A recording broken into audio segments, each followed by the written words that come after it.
Les grosses têtes de Philippe Bouvard sur RTL.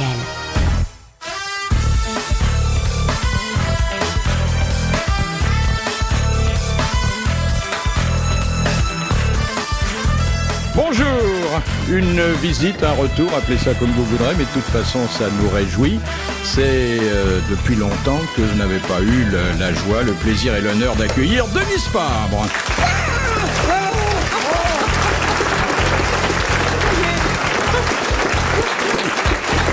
Elle était néanmoins présente, souvent, je dois dire, dans les conversations des grosses têtes. Vous en avez eu des échos ? J'en ai eu des échos, mais je vous écoute souvent. Ça me fait plaisir d'être parmi vous, parce que moi, je vois de près ceux qui me font rire. Au moins, si on parle de vous aujourd'hui, vous serez informés en temps réel. Absolument. Mais on disait des choses d'ailleurs fort gentilles. Hein. Oui, j'ai tout à fait compris. Ouais.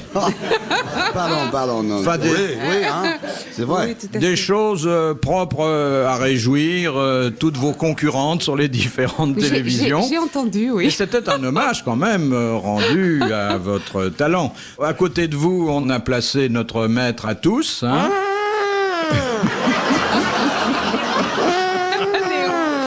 Oui, en fait, l'éléphant est peut-être son totem, mais... Bah, la trompe est plus bas. Dans ce corps d'éléphant, il y a une agilité intellectuelle de mille pattes. Tout le monde a reconnu Léon Zitrone.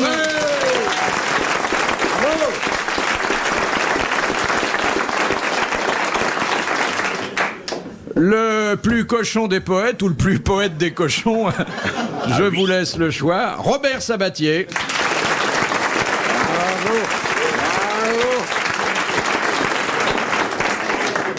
Dont on a découvert ici la verdeur sexuelle exceptionnelle, il faut bien le dire, pour un poète et en même temps pour un nouveau commandeur de la Légion d'honneur.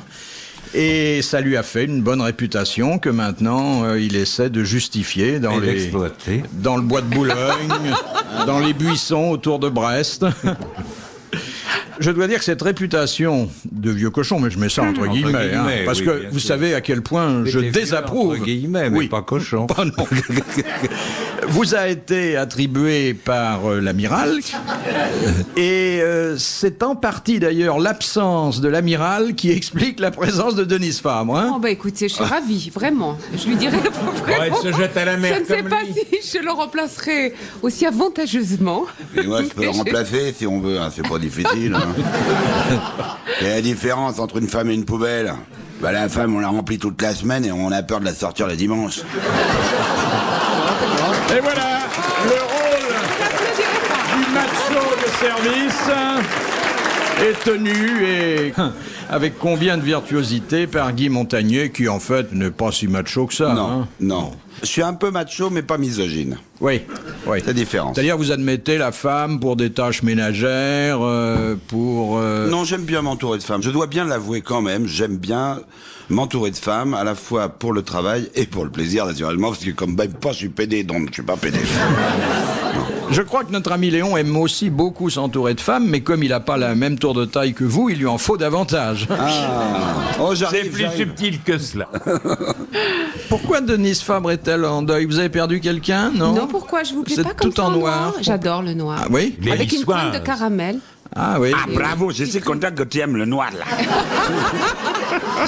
Niçoise. Les fourmis m'emballent, ça commence trop tôt. Les fourmis m'emballent, on doit les faire après. Après une demi-heure, pas tout de suite. Ah, je suis content d'accueillir le Les sorcier, fourmis là aussi. m'emballent, c'est des mâles, c'est pas des femelles. Il a fait des progrès quand même. Oui. Mais les religieuses nous avaient prévenu qu'il était un peu excité aujourd'hui. Vous l'aviez jamais vu comme ça, Denise? Non, Léon? jamais. Non, c'est ça, les fourmis m'emballent. Sur le. On s'est vu lorsque- dans tellement de circonstances. Oui. Oui, mais enfin... On va vous- pas les rappeler d'ailleurs. Non, ce serait trop long. Ah bon? Oh là. Voilà. C'est vrai? Oui. C'est moi qui ai fait sa carrière, vous le savez. Ah, et à quel prix, hein, Denise? Il m'a Elle lancé. croupissait à Nice lorsque je l'ai fait monter pour présenter un 23h avec moi. Qu'est-ce que vous appelez j'ai fait monter? J'ai fait monter de Nice à Paris. Ah bon? Elle a pris le train, bon. qui n'était pas le TGV à l'époque, elle a pris le train de nuit. Elle est arrivée voie 17, gare de Lyon, à 9h50. Je suis allé la chercher. Et le soir, elle est venue présenter le journal. Attention Léon. Attention Léon, je vais cafeter. C'est pas ça. Je vais cafeter. Je vais cafeter. Il a- C'est pas toi que je venais chercher. Ah!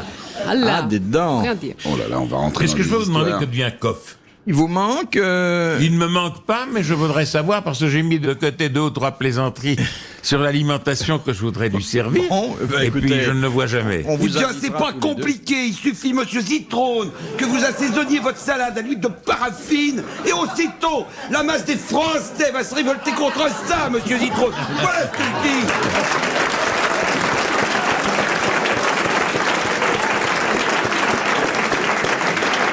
Ah, c'est une bonne imitation de, Ah de oui. Coff par Montagnier, hein. Qui aime bien imite bien. Bon, eh ben, la première citation que nous envoie Madame Daligan de Digoin, j'aurais aimé d'ailleurs la soumettre à Jean-Pierre Coff, qui a dit « Quand on congèle de la merde, on décongèle de la merde C'est l'un de nos grands penseurs actuels. Frédéric Dard. » Non, on Jean peut pas Edern dire que ce Allier. soit un penseur.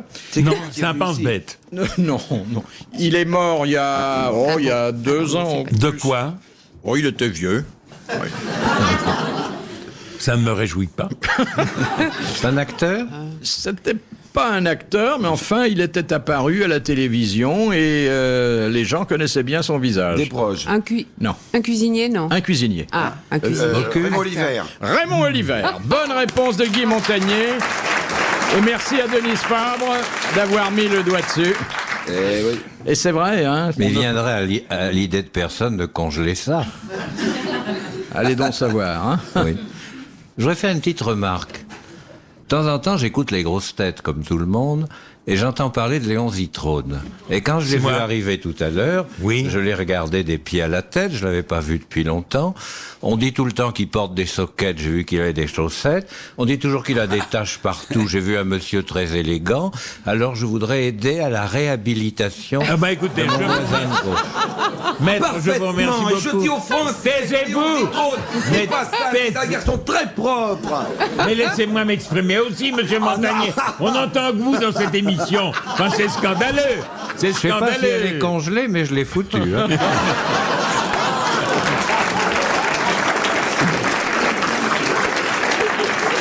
Je trouve que c'est très bien, je m'inscris comme membre actif. En réalité, je vais vous dire, Sabatier, ici, ce sont des salopards. Pas tous, mais il y en a au moins la moitié, qui me vendent une réputation abominable, et ensuite les gens viennent dans la rue en me disant, vous savez ce qu'il a dit La hier vérité, c'est Pierre Sauzon sous forme de plaisanterie, nous avons dit que Léon était constellé de taches. Non, c'est-à-dire... Attendez, comme nous sommes ses amis, Léon n'a pas voulu que nous passions pour des menteurs. Voilà. Alors il s'est mis à manger salement. Tout à fait. Tout à fait. Non, mais je ne ça- mange pour ainsi dire rien. Ce soir, j'ai eu un doute. ça, J'ai c'est dit, vrai. il a peut-être pas encore dîné. J'ai pas dîné à cette heure-ci de l'après-midi. Mais j'ai il pas fut un temps où même quand il arrivait avant le dîner, on savait ce qu'il avait mangé dans la semaine.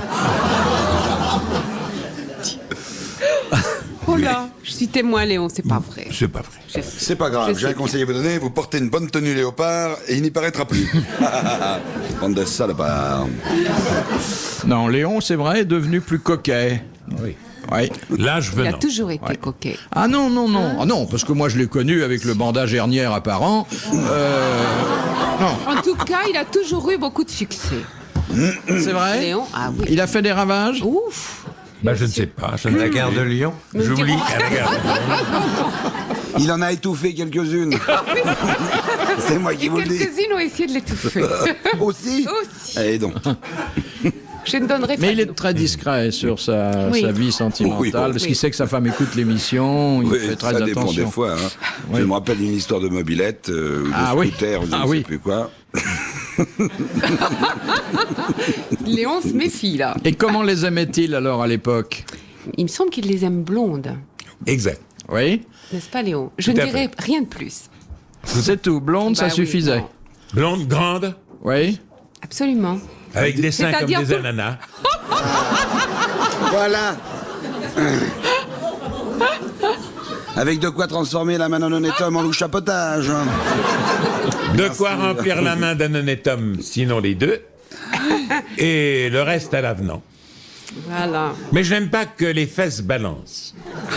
Les dames qui ont une démarche où les fesses jouent le rôle de Ondulant. balançoire ne me plaisent pas.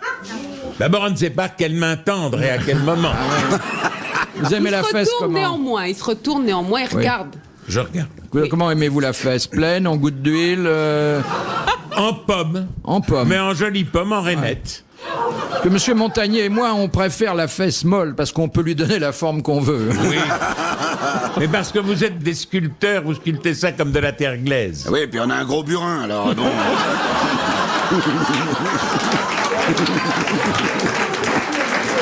Oui, c'est vous qui le dites. Présentez donc Roger à Denise.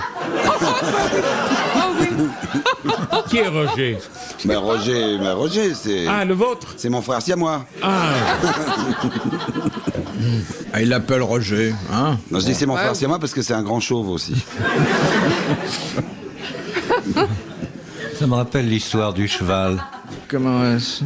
C'est un gars qui dit à un autre, tu vois ton cheval, je te parie tout ce que tu voudras que j'arrive à le faire rire. Il dit, oh, tu peux y aller toujours. Il parle à l'oreille du cheval, et le cheval éclate de rire. Il lui dit, bon, bah fais-le pleurer maintenant. Alors il va voir le cheval, il dit, tu me laisses un peu seul avec lui. Et quand le propriétaire du cheval arrive, le cheval pleure, mais pleure. Il dit, mais comment tu as fait? Bah tout d'abord, je lui ai dit, j'en ai une plus grosse que toi. Alors il a éclaté de rire, puis après je la lui ai montré. C'est très très bon. Moi, Eh bien, je viens de la Je lire. la dirai ce soir chez moi, mais Denise en a une autre Non, plus belle qui est beaucoup encore. plus Eh bien, mignonne. je viens de la lire dans un roman de Driss Schreiby qui s'appelle L'inspecteur Ali. Vous voyez que les romans qu'on lit pour le Goncourt, ça nous instruit. La C'est rare, cochonnerie, mais c'est littéraire. Donc moi, c'est une histoire plus mignonne. Ça m'est arrivé à la télévision. C'était au moment où on faisait les dernières annonces de la soirée sur le plateau du journal télévisé avec le journaliste ou la journaliste. Et un soir, c'était encore, on avait des émissions religieuses encore. Donc ce soir-là, le lendemain matin. Donc j'annonçais pour le lendemain matin. Et alors à 9h, à 10h, présence protestante. Et bien entendu, sur le plateau, il y a toujours des techniciens, une caméra, des techniciens. Il y a beaucoup de monde qui va, qui vient. Et on s'isole avec la caméra en vous parlant, à vous en direct. Mais derrière cette caméra se trouvait ce soir-là un garçon qui s'appelle Jean-Claude Audin. Et à 10h, au mot de présence protestante, il a baissé le pantalon. Et je m'en souviendrai toute ma vie parce que, bien entendu, je suis partie d'un éclat de rire monumental. Je n'ai jamais pu terminer mon annonce. Je me suis tournée vers la journaliste en disant « Mais je suis certaine que vous allez terminer. » Mais alors, tout ça en octant de rire. Elle n'a jamais pu terminer non plus. Et le lendemain, j'avais encore une note de service me disant « Écoutez, c'est bien gentil vos fous rires, mais enfin, si vous pouviez expliquer aux téléspectateurs ce qui se passe, ça serait quand même mieux. » Et j'ai dit « Écoutez, il y a des moments où vraiment je ne peux pas. Ben, ça fait rien. Inventez n'importe quoi. » Voilà. Mais vous avez dû avoir mignonne. une vie sexuelle un peu frustrante si chaque fois qu'un homme enlève son pantalon, ça vous donne le fou Aujourd'hui, rire. Seigneur. Aujourd'hui, Seigneur. Surtout Odin. Jean-Claude, il est très drôle. Il y a un bizutage dans les studios. Mais c'est vrai que le fait de baisser son pantalon, ça provoque toujours des réactions Ça amusées. dépend. Il a Non, arrêté. ça donne pas grand-chose. Non, mais vous pouvez baisser le vôtre. je Léon, ne c'est le ferai pas. gilet pare-balles. Je me souviens être rentrée en une réunion où on présentait ensemble le concours Eurovision de la chanson. Et j'en suis rentrée dans la réunion et on disait nous avons reçu des menaces, donc désormais, pour présenter cette émission, j'aurai un gilet pare-balles. Et il me regarde et il me dit, et d'ailleurs je suis certaine que Denis Saab sera d'accord avec moi. Et moi je disais à Léon... certain. Oui, certain, pardon. Et excuse-moi. Et je disais, Léon, j'ai une robe décolletée. Ça ne fait rien, ça sera très très bien avec ton smoking. Ah, vous Faut faites dire un que- métier dangereux, hein? Il a intérêt à porter un gilet pare-balles parce que pour le rater, il faut quand même le faire. Non, il faut dire que ce soir-là, je suis entrée, on avait convenu de dire bonjour en français, en anglais. Bon, j'annonce Léon Zitrone, je dis bonsoir français-anglais, et Léon, en 15 langues, dit bonsoir, et j'étais plantée littéralement. J'ai plus pu placer un mot de la soirée. On se demande quand elle travaille, comment elle a fait pour devenir célèbre. Elle ne parle jamais, elle ne parvient pas, ça lui cloue le bec, elle ne peut pas l'ouvrir.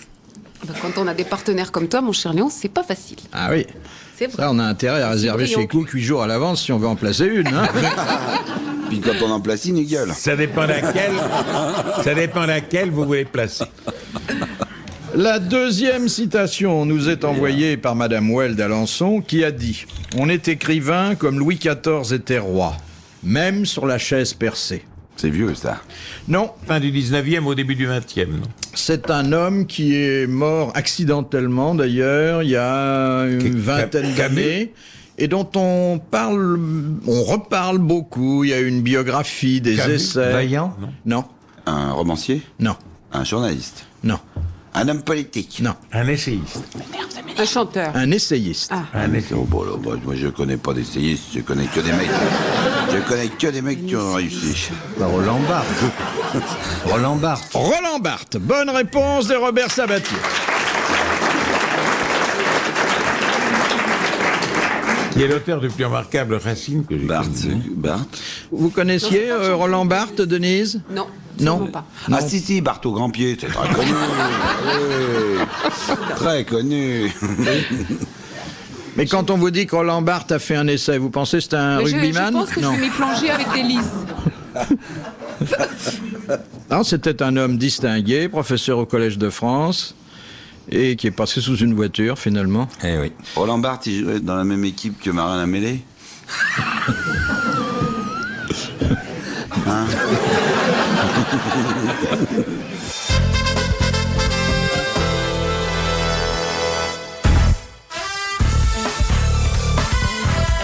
Question de Monsieur Nicolas Jacques de Reims. Oh, monsieur Nicolas. Pour quelle raison le président Félix Faure fit-il verser un traitement annuel de 20 000 francs à un pharmacien de Lyon et à un huissier de Nantes pendant tout son septennat? Parce qu'il lui rendait sa vigueur. C'était deux hommes qui au départ ne se connaissaient pas, qui avaient quelque chose en commun, qui avaient incité le président de la République à les faire appointer régulièrement par l'État. Faire des constats. Est-ce que ça avait un rapport avec leur métier à eux, huissiers Non, et pas du pharmaciens? tout. Est-ce Pas du qu'il tout. connaissait le président Félix Faure avant Non, l'élection de celui-ci? absolument pas. Ils avaient été témoins de quelque chose? Non, Il fabriquait quelque chose qui était Non. bon. Ils jouent au poker avec lui? non. Jouer à la pétanque avec lui, non. vous auriez pu jouer à la pétanque, Plus tard, d'autres chefs d'État se sont assurés des concours identiques. C'était des correspondants qui Non. lui écrivaient, qui le Non. conseillaient. Non. Est-ce que ça avait un rapport avec la fonction de Félix Faure? Oui, oui. Ce sont des gens qui lui ont permis de trouver moins lourde la fonction C'est présidentielle. des gens qui étaient ses sosies et qui lui Exactement. permettaient C'était les d'échapper deux quelque sosies du part. président. Bonne réponse de Léon Zitrone. Je ne sais pas où j'ai lu ça. Au point qu'on se demande d'ailleurs si c'est pas un sosie qui est mort, comme on sait, avec Madame Stenel. Car vous savez comment il est mort, Denise, Félix oui, Faure? tout à fait, Oui. vraiment. Comment est-il mort? Dans les bras d'une charmante, non? Oui.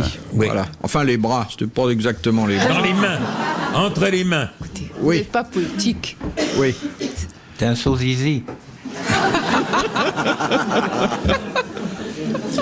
Et par la suite, je crois qu'il y a de nombreux hommes politiques qui ont utilisé les sosies. Hitler, d'ailleurs, Ouais. qui avait... Et Hitler en avait un de Francfort et un de Strasbourg.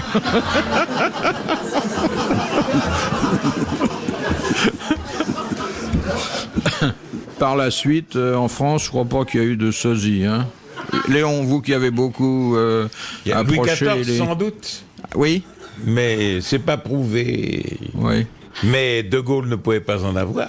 C'était Je crois pas. difficile, oui. Pompidou, c'était difficile aussi. Mais Giscard, peut-être. Oh. Oh non! Alors là, c'est même pas vrai! Oh! Qu'est-ce que c'est que les insinuations? Anémone, les aurait reconnus tous un par un. Question de Madame Vandepute. À sa naissance, qu'est-ce que Bouddha avait de plus long que tous les autres humains Ça se dit Bouddha. et que les devins considérèrent comme un signe annonciateur d'un destin hors série? Le Un bras. destin? Le petit doigt. La gibounette. C'était 5 fois plus développé que la normale. Le cerveau. Non. L'oreille. Oui, le lobe de l'oreille. Bonne réponse de Robert Sabatier.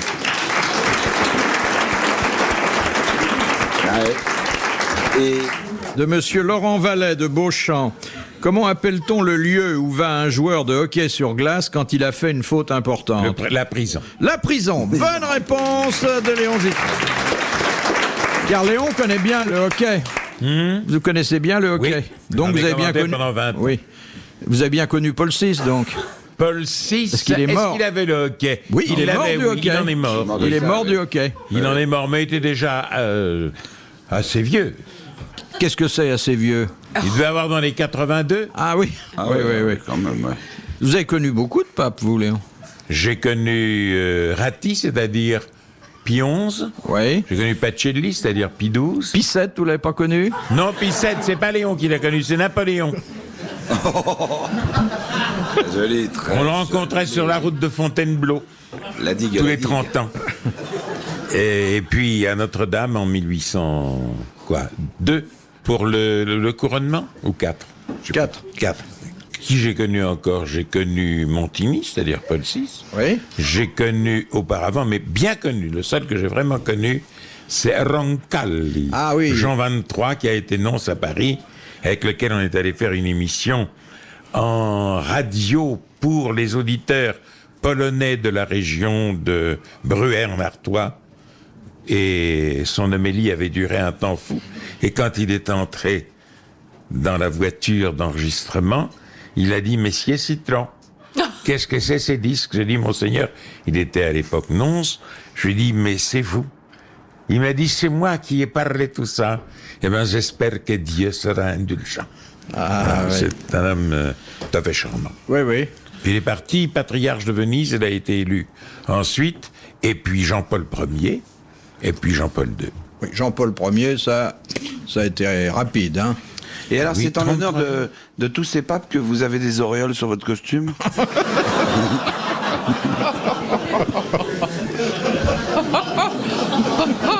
Monsieur Montagnier, j'en avais entendu de bonnes, mais comme celle-là, jamais.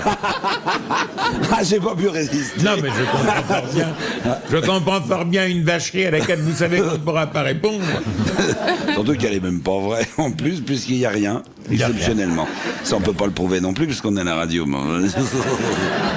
Monsieur Hogg de Pont-à-Marc, qui, bien que n'étant pas noble, se faisait appeler Monsieur de Paris. Le bourreau. Le bourreau. Bonne réponse de Léon Zitrone et de Robert Sabatier. On n'a pas le temps d'en placer.